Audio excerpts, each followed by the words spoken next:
नमस्कार दोस्तों, स्वागत है आपका आपके अपने YouTube channel exam Guru tips and tricks में। बायोलॉजी की बात करें, रेलवे ग्रुप डी एग्जाम के लिए एसएससी जीडी एग्जाम से आपकी यूपीएसआई के एग्जाम है, एमटीएस के एग्जाम है, सारे एग्जामों को ध्यान में रखकर साइंस में आपका बायोलॉजी स्टार्ट किया गया है। अभी देखिए यहाँ पे रेलवे ग्रुप डी वाले ध्यान रखना, 45 डेज का एक नया टाइम टेबल मैं आपको देने वाला हूँ शेड्यूल करके कि किस हिसाब से आपको आने वाले 45 डेज में 5 घंटे का अगर जो आप टारगेट रखते हैं, एम रखते हैं कि डेली 5 घंटे पढ़ाई करना है, तो उसका टाइम टेबल मैं आपको जल्दी प्रोवाइड करूंगा। मैं डेट नहीं बताऊंगा, बस आने वाले 2-3 दिनों में या नेक्स्ट मंथ से आपको वो शुरू कर देनी है। ठीक, तो उसमें आपको ये क्लास भी रहेगी कि कौन कौन से क्लासेज आपको देखनी है, कहाँ से पढ़ना है, सब कुछ हम आपको प्रोवाइड करेंगे। बस थोड़ा सा वेट कर लीजिए। अब इस वीडियो को शेयर कर दीजिए, नए हो तो चैनल को सब्सक्राइब कर लीजिए। ये क्लास नंबर 9 है। ठीक है, चलिए अब देखिए यहाँ पे 29 तारीख यानी कि आज से कुछ नए बैचेस स्टार्ट किए गए हैं अनअकैडमी पे, जिसको आप एनरोल कर सकते हो एसएससी एग्जाम्स को लेके। ठीक, कौन कौन से बैच है इसमें? टीम ऑल स्टार्स बैच है आपके सीजीएल सीएचएसएल एग्जाम 2021-22 को टारगेट करके 29 सितंबर से ये भी बैचेज स्टार्ट किए जा रहे हैं। इसके अलावा सीईटी एग्जाम के लिए ब्रह्मास्त्र बैच है, 29 सितंबर से ये भी बैच स्टार्ट है। इसके अलावा सीजीएल सीएचएसएल 2021 के लिए एक बैच है। इसके अलावा कंप्लीट बैच है जनरल स्टडीज के लिए, आपके एवरी एग्जाम में काम आने वाला जो भी कोर्सेज होंगे उसकी ड्यूरेशन 1 ईयर की होगी। इसके अलावा एमटीएस के लिए, एसएससी स्टेनोग्राफर के लिए भी अलग अलग बैच है, सीपीओ और जीडी के लिए भी। ठीक है, और ध्यान रखिएगा जब भी कोई हमारा सब्सक्रिप्शन लीजिएगा, एक कोड हमारा गुरु टिप्स यूज करके आप 10% का डिस्काउंट भी पा सकते हैं। इसके अलावा एसएससी कॉम्बैट जो एवरी संडे होता है, कब होता है? एवरी संडे, इसको भी एनरोल कर लीजिएगा, लिंक मैं डिस्क्रिप्शन में दे दूंगा। अब जब नेक्स्ट संडे को आप दोगे ना टेस्ट, तो आपको यहाँ पे मौका मिलेगा स्कॉलरशिप जीतने का 1 ईयर के सब्सक्रिप्शन का। ठीक, चलिए शुरू करते हैं। पहला क्वेश्चन आपके सामने स्क्रीन पर है, मच्छरों के जैविक नियंत्रण के लिए निम्नलिखित में से किसका प्रयोग किया जाता है? मच्छरों के जैविक नियंत्रण के लिए किसका प्रयोग किया जाता है? तो जैविक नियंत्रण का मतलब क्या होता है? जो लार्वा होते हैं ना मच्छर का, उसको मार देना। ठीक, लार्वा जो होते हैं ना उसको मार देना। ठीक, तो मच्छरों के जैविक नियंत्रण के निम्नलिखित में से किसका प्रयोग किया जाता है? तो इसका देखो, नालियों की बात करें, नालियों में मच्छर के लार्वा होते हैं और वही लार्वा मच्छर बनते हैं। ठीक, तो जैविक नियंत्रण का मतलब होता है लार्वा खाने वाले जो भी जीव होते हैं उसका प्रयोग करना। तो इसमें क्या होते हैं? एक gambusia, option number B right answer होगा। मतलब गैम्बूसिया नामक एक मछली होती है जो क्या करती है? मच्छरों के लार्वा को। ठीक, इसको हम छोड़ देंगे, जहां पर भी मच्छरों के लार्वा होंगे इसको खा जाएगी, मच्छर पैदा ही नहीं होंगे। ऑप्शन नंबर इसका क्या हो जाएगा? बी राइट आंसर होगा। ठीक, चलिए क्वेश्चन नंबर 2 की बात करें। जैवमंडल पृथ्वी का एक ऐसा क्षेत्र है जहां पर जीवन पाया जाता है। इसमें शामिल है, क्या क्या शामिल है भाई? पहला है जलमंडल, दूसरा है स्थल मंडल, तीसरा समताप मंडल। देखो यार, जल मंडल, समताप मंडल कहाँ गया? हम बात कर रहे हैं जैवमंडल की, तो इसमें जल मंडल होगा, स्थल मंडल होगा, क्षोभ मंडल होगा, समताप मंडल नहीं होगा। ठीक, तो ऑप्शन नंबर 1, 2, 4 यानी कि ऑप्शन नंबर 20 का राइट आंसर होगा। ठीक, चलिए क्वेश्चन नंबर 3 की बात करें। यदि मल जल का पूर्णतः ऑक्सीकरण कर दिया जाए तो नाइट्रोजन का स्वरूप क्या हो जाएगा? यदि मल जल का पूर्णतः ऑक्सीकरण कर दिया जाए तो नाइट्रोजन का जो स्वरूप होगा वो नाइट्रेट के रूप में आ जाएगा। Option number D right answer होगा, नाइट्रेट। क्वेश्चन नंबर 4 की बात कर लेते हैं। भारत में स्वीकार्य ध्वनि प्रदूषण स्तर की सीमा कितनी है? भारत में स्वीकार्य ध्वनि प्रदूषण स्तर की सीमा की बात करें तो ये डे में बात करें, दिन में 45 है। ये WHO द्वारा निर्धारित की जाती है। ठीक, और भारत में भी भारत सरकार द्वारा, जो पोल्यूशन बोर्ड है उसके द्वारा। ठीक, और नाइट की बात करें यानी GST की बात करें, ये 40 डेसिबल होती है। ठीक है, डेसिबल, ध्वनि प्रदूषण स्तर की जांच डेसिबल में की जाती है। तो इसका हो जाएगा ध्वनि प्रदूषण स्तर की सीमा कितनी होनी चाहिए? ठीक, तो इसका आंसर हो जाएगा 40 से 45, option number B right answer होगा। क्वेश्चन नंबर 5 की बात करें। काजू की फसल पर एंडोसल्फान के छिड़काव के फलस्वरूप महाविपदा के स्तर पर प्रदूषण हो गया था। इसका आंसर क्या हो जाएगा? कहां पर काजू के फसल में एंडोसल्फान के छिड़काव के फलस्वरूप महाविपदा के स्तर तक प्रदूषण हो गया था? तो ये ध्यान रखिएगा, केरल में। केरल की बात करें, केरल में एंडोसल्फान के इस्तेमाल से कासरगोड एक जगह है में कई 100 लोगों के दिमाग में खराबी आने के सबूत मिले और इसी आधार पर राज्य ने इसके इस्तेमाल पर क्या लगा दिया था? प्रतिबंध लगा दिया था। ठीक, एक प्रकार का कीटनाशक होता है। ठीक, चलिए क्वेश्चन नंबर 6 की बात करें। सीमा पार प्रदूषण या अम्ल वर्षा का कारण क्या है? सीमा पार प्रदूषण या अम्ल वर्षा, एसिड रेन का कारण क्या है? ध्यान रखिएगा, पृथ्वी के वायुमंडल में सल्फर डाइऑक्साइड और नाइट्रोजन डाइऑक्साइड जल के साथ क्रिया करके नाइट्रिक अम्ल और गंधक व तेजाब बना लेता है। ठीक, वही चीज जब पहली वर्षा होती है तो पृथ्वी पर नीचे आता है, इसी को एसिड रेन या अम्ल वर्षा बोलते हैं। ठीक, चलिए option number D right answer होगा। नाइट्रोजन ऑक्साइड ठीक, N2O या फिर आपका हो जाएगा सल्फर डाइऑक्साइड। ठीक, ध्यान रखिएगा। क्वेश्चन नंबर 7 की बात करें, वायु की क्वालिटी को बिगाड़ने के लिए जिम्मेदार कण जिनके कारण महत्वपूर्ण शरीरांगों को क्षति पहुंचती है, उनका वर्णन किस रूप में किया जाता है। ठीक, इसका आंसर क्या हो जाएगा? तो यहाँ पे ध्यान रखिएगा, इसको पीएम में नापते हैं। पीएम का फुल फॉर्म होता है पर्टिकुलर मैटर, पर्टिकुलर मैटर, और इसको पीएम 2.5 के रूप में मापते हैं। ऑप्शन नंबर सी, पीएम 2.5 के रूप में मापते हैं। क्वेश्चन नंबर 8 की बात करें, पारिस्थितिकी प्रणाली में प्राथमिक उत्पादक कौन होते हैं? पारिस्थितिकी प्रणाली में प्राथमिक उत्पादक कौन होते हैं? तो जो प्लांट होते हैं ना, जो पादप होते हैं, ये प्राथमिक उत्पादक होते हैं। Option number C right answer होगा। 9 की बात करें, भूमिगत जल के प्रवाह के साथ नीचे की ओर बहने वाले प्रदूषकों को क्या कहते हैं? भूमिगत जल के प्रवाह के साथ नीचे की ओर बहने वाले प्रदूषकों को क्या कहते हैं? इसको बोलते हैं निच्छालक, यानी कि option number A right answer होगा, निच्छालक। क्वेश्चन नंबर 10 की बात कर लेते हैं, प्रदूषित वातावरण में छोड़े गए विविध पदार्थों को प्रायः किस प्रक्रिया के दौरान फिल्टर किया जाता है? क्या आंसर होगा? प्रदूषित वातावरण से छोड़े गए विविध पदार्थ को प्रायः किस प्रक्रिया के दौरान फिल्टर किया जाता है? तो ये ध्यान रखिएगा, जो आपके ध्यान रखिएगा, पीएम 2.20 के बारे में मैंने बताया, पीएम 2 के बारे में मैंने बताया, ये प्रदूषित वातावरण में छोड़े गए विविध पदार्थ होते हैं। ठीक, चलो इसका आंसर क्या होगा बताइए, किस प्रक्रिया के दौरान फिल्टर किए जाते हैं?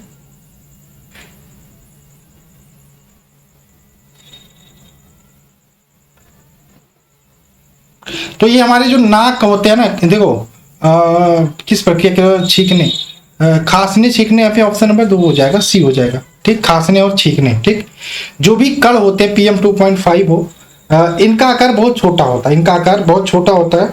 ठीक, और या फिर पीएम 20 हो, और ध्यान रखिएगा 10 माइक्रोन से बड़े जो कण होते हैं सामान्यतः वो नाक और श्वास की जो प्रणाली होती है ना, उससे ये रुक जाते हैं और श्वसन तंत्र में प्रवेश नहीं कर पाते। तो option number C right answer होगा। 11 की बात करें, तालाबों और कुओं में निम्नलिखित में से क्या डालने से मच्छरों को नियंत्रित करने में सहायता मिलती है? तो अभी मैंने बताया गैम्बूसिया नामक फिश होती है, ये मछली होती है। Option number D right answer होगा। ठीक, और ये मच्छरों के जो लार्वा होते हैं उनसे अपना पोषण प्राप्त करती है। चलिए क्वेश्चन नंबर 12 की बात करें, अपशिष्ट जल में जल उपचार में रिएक्टर शब्द का अर्थ क्या है? तो अपशिष्ट जल के उपचार में रिएक्टर शब्द के अर्थ की बात करें, इसका अर्थ क्या है? ठीक, तो औद्योगिक प्रसंस्करण टैंक बोलते हैं इसको। ठीक, या वातन टैंक। Option number D. 13 की बात कर लेते हैं, ठोस अपशिष्ट के शोधन की प्रक्रिया पाइरोलाइसिस के बारे में निम्नलिखित में से कौन सा कथन सही नहीं है? कौन सा कथन सही नहीं है पाइरोलाइसिस के बारे में? इसका आंसर क्या होगा बताइए।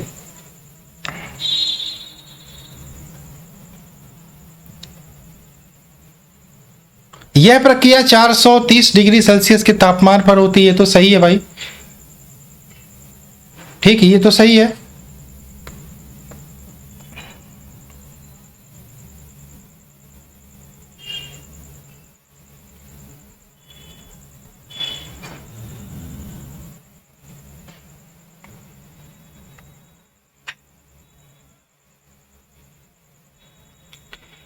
नहीं नहीं नहीं, ये गलत होगा।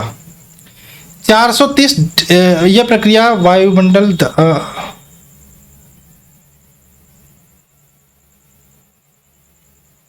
इसका आंसर क्या होगा बताएगा कोई? ये वाला सही है।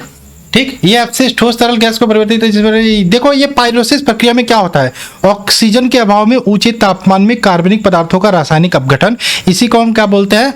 पायरोलाइसिस बोलते हैं। ठीक, तो इसमें ध्यान रखिएगा 430 डिग्री सेल्सियस से ऊपर तापमान पर होता है, ये गलत है। ठीक, ऑप्शन नंबर इसका बी गलत हो जाएगा। ठीक, क्वेश्चन नंबर 14 की बात करें, किसी परिस्थिति में तंत्र में ऊर्जा प्रवाह के बारे में से कौन सी श्रृंखला सही है? ऊर्जा प्रवाह के बारे में ये भी आपको पता होगा, पहले उत्पादक होगा, फिर उपभोक्ता होगा, फिर अपघटक होगा। उत्पादक, उपभोक्ता, अपघटक। Option number C right answer होगा। 15 की बात करें, पर्यावरणीय जागरूकता के लिए अंग्रेजी अक्षर पी से प्रारंभ होने वाले प्रसिद्ध 3 शब्द कौन से हैं? पर्यावरणीय जागरूकता के लिए पी से प्रारंभ होने वाले 3 प्रसिद्ध शब्द क्या बात करें? 3 प्रसिद्ध शब्द, पहला क्या होगा? Population, population. दूसरा होगा पॉवर्टी, तीसरा होगा पॉल्यूशन। तो ऑप्शन नंबर डी हो जाएगा, पॉपुलेशन, पॉवर्टी, पॉल्यूशन। 16 की बात करें, निम्न में कौन सा जोड़ा सही है? निम्न में से कौन सा जोड़ा सही है? इसका आंसर क्या हो जाएगा? तो ध्यान रखिएगा कौन सा जोड़ा सही है। ठीक, घास प्रथम उपभोक्ता होता है, ये ध्यान रखिएगा, ये उपभोक्ता नहीं, ये उत्पादक होता है, प्रोडक्शन की कैटेगरी में आता है। ठीक, तो यहाँ पे आपका हो जाएगा क्या, कौन सा जोड़ा सही है आपको ये बताना है। ये गलत है, ये भी गलत है। अपघटक बैक्टीरिया ये सही है। ठीक, अपघटक अत्यंत सूक्ष्म जीव होते हैं जो कार्बन पदार्थों का पाचन करके उसे पुनः वायुमंडल में छोड़ देते हैं। ठीक, जीवाणु, कवक, कीट ये सारे अपघटक कैटेगरी के अंतर्गत आते हैं, जैसे बैक्टीरिया है। 17 की बात करें, विभिन्न देशों द्वारा हस्ताक्षरित करार क्योटो प्रोटोकॉल का संबंध किससे है। क्योटो प्रोटोकॉल का संबंध किससे है, तो क्योटो प्रोटोकॉल की बात करें 1997 में हुआ था। स्वच्छ पर्यावरण, जलवायु परिवर्तन, ऑप्शन नंबर इसका ए राइट आंसर होगा। ठीक, 18 की बात करें, आईपीसीसी का पूरा रूप लिखिए। आईपीसीसी, तो इसका पूरा रूप हो जाएगा क्या हो जाएगा इसका पूरा रूप, आईपीसीसी बताइए, intergovernmental panel of climate change. Intergovernmental panel of climate change, option number C. 19 की बात करें, जल उपचार में पराबैंगनी किरणों का प्रयोग किस रूप में किया जाता है, तो जल उपचार में पराबैंगनी किरणों का प्रयोग किस रूप में किया जाता है, रोगाणु नाशक के रूप में, option number D right answer होगा।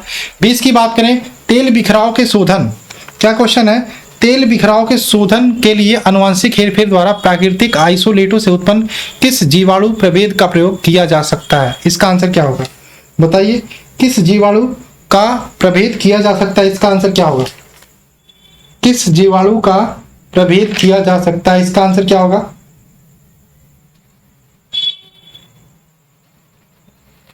तेल बिखराव के शोधन के लिए आनुवंशिक हेरफेर द्वारा, क्या आंसर होगा इसका बताइए।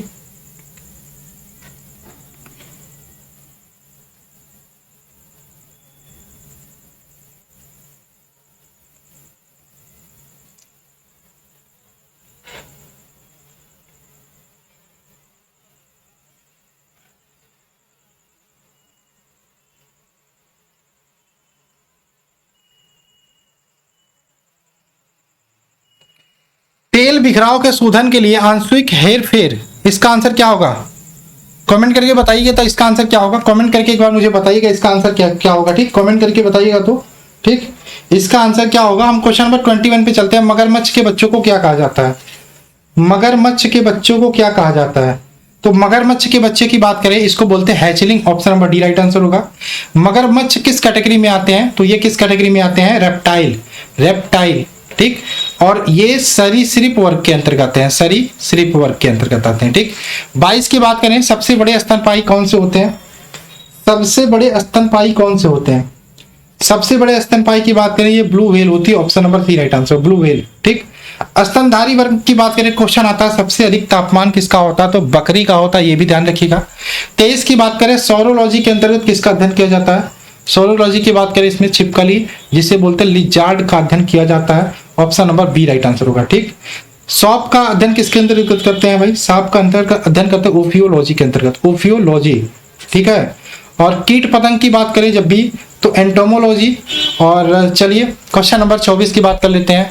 निम्नलिखित में कौन सा मनुष्य का अध्ययन कहलाता है, तो मनुष्यों का अध्ययन किसके अंतर्गत करते हैं, एंथ्रोपोलॉजी के अंतर्गत मनुष्यों का अध्ययन करते हैं। ठीक, चलिए आर्कियोलॉजी, ध्यान रखिएगा, पुरातत्व संबंधी चीजों का अध्ययन आर्कियोलॉजी के अंतर्गत करते हैं। ठीक, चलिए क्वेश्चन नंबर 25 की बात करें, डॉक्टर सलीम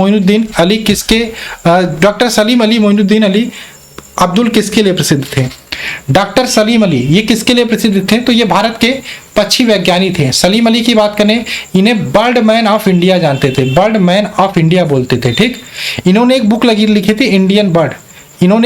थी इंडियन बर्ड, ये सारे फैक्ट आप याद रखिएगा। क्वेश्चन नंबर 26 की बात करें, भारतीय पुरातत्व पर्यवेक्षण का गठन किसने किया था, भारतीय पुरातत्व पर्यवेक्षण का गठन किया था अलेक्जेंडर कनिंघम ने, ऑप्शन नंबर ए। इन्हें फादर ऑफ इंडियन आर्कियोलॉजी भी बोलते हैं, option number A right answer होगा।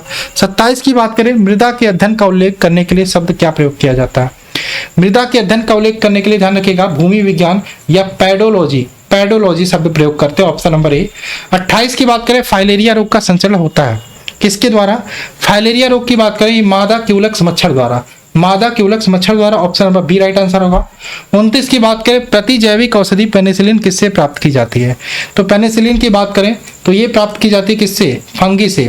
फंगी एक कवक होता है, फंगस, जिसका नाम होता है पेनिसिलियम नोटस, इसका नाम होता है। ठीक, पेनिसिलिन की खोज किसने की थी, अलेक्जेंडर फ्लेमिंग ने, इसको भी ध्यान रखिएगा। 30 की बात करें, जीवाणु को पादप मानते हैं क्यों, क्यों भाई जीवाणु को पादप मानते हैं, इसका आंसर क्या होगा बताइए।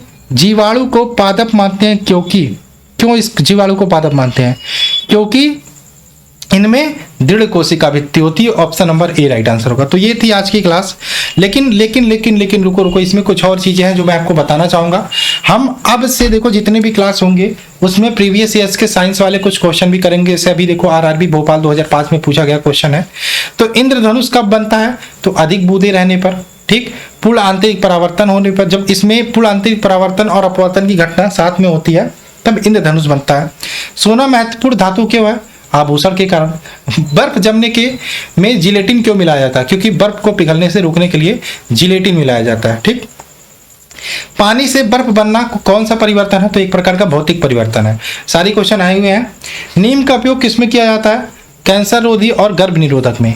अल्ट्रासोनिक वेग का मात्रक क्या है, हर्ट्ज। फैराडे का नियम किससे संबंधित है, तो फैराडे का नियम ध्यान रखा विद्युत अपघटन से संबंधित है। वनस्पति में जीव होते हैं किसने कहा था, जगदीश चंद्र बसु ने, ठीक।